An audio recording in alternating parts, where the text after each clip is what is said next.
Now, joining me on News Central is the CEO Awaba, Tunji Andrew. Thank you so much, Tunji, for joining me.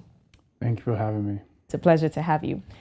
All right, now, Tunji, we see that the price of petrol has changed in Nigeria, and it's changed from 165 naira earlier this year, between 170 naira to 200 naira, depending on where you are buying. Now, has the subsidy been removed, or is it being removed gradually?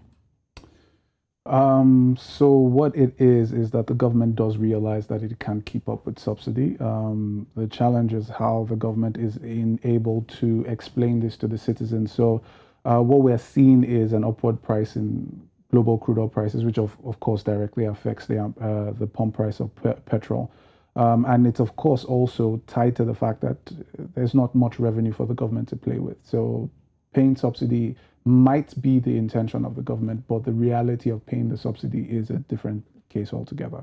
Okay, let's talk about revenue. You mentioned revenue. So Nigeria's revenues have been lower than normal, and in the past we produced 2 million barrels a day. The latest figures from OPEC says the country only produced 1.2 million barrels in June. So to what extent do you think that this situation was caused by our crash in oil production? So there is the conversation around, our production being affected by crude oil theft. So what we're producing is not really what we're producing. There's a large portion of crude oil being stolen. And that, of course, is the fact that we're not able to sell as much as we normally would like to sell and be able to get the revenue we're supposed to get.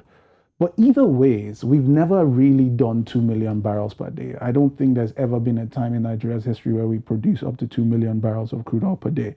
But you see that every year the lawmakers continue to put budget estimations around 2 million barrels per day.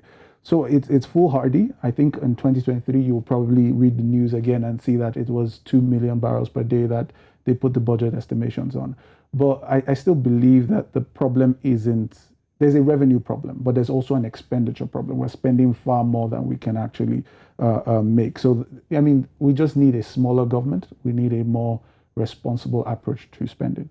Okay, so now one of the reasons given for the shortfall of revenue is that the NNPC has not remitted revenue into the federal account for 8 months, and that's because it has been paying subsidies on behalf of the federal government. How true would you say the statement is? What's the veracity of the statement? Well,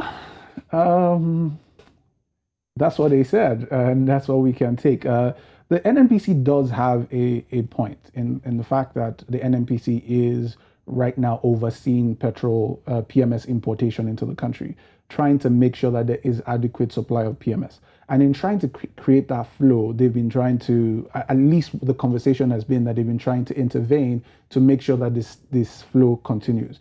If they were to remit and then go back to the government to ask for the subsidy payments, there might be those gaps. I think there was, I'm not sure that it's still called subsidy. I think it was called on the remittance or something like that. But the idea is NNPC is trying to keep the shortfall by keeping the money and paying directly so that there's, supply in the country. If they were not doing that, we probably might have biting fuel scarcity as of today. Okay.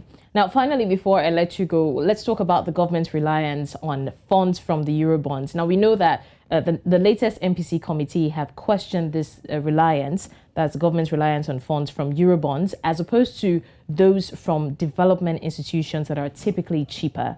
Now, why has Nigeria focused its debt sources on Eurobonds and not the cheaper options? Because we know that we have cheaper options, but then Nigeria is still depending on Eurobonds. I'm not sure we're ready to answer that question because it's simply that developmental institutions do not just give you money. It might be cheap, but it always comes with conditions. Conditions like remove fuel subsidy, do this, do that, remove this. There's always a condition to the money they give you.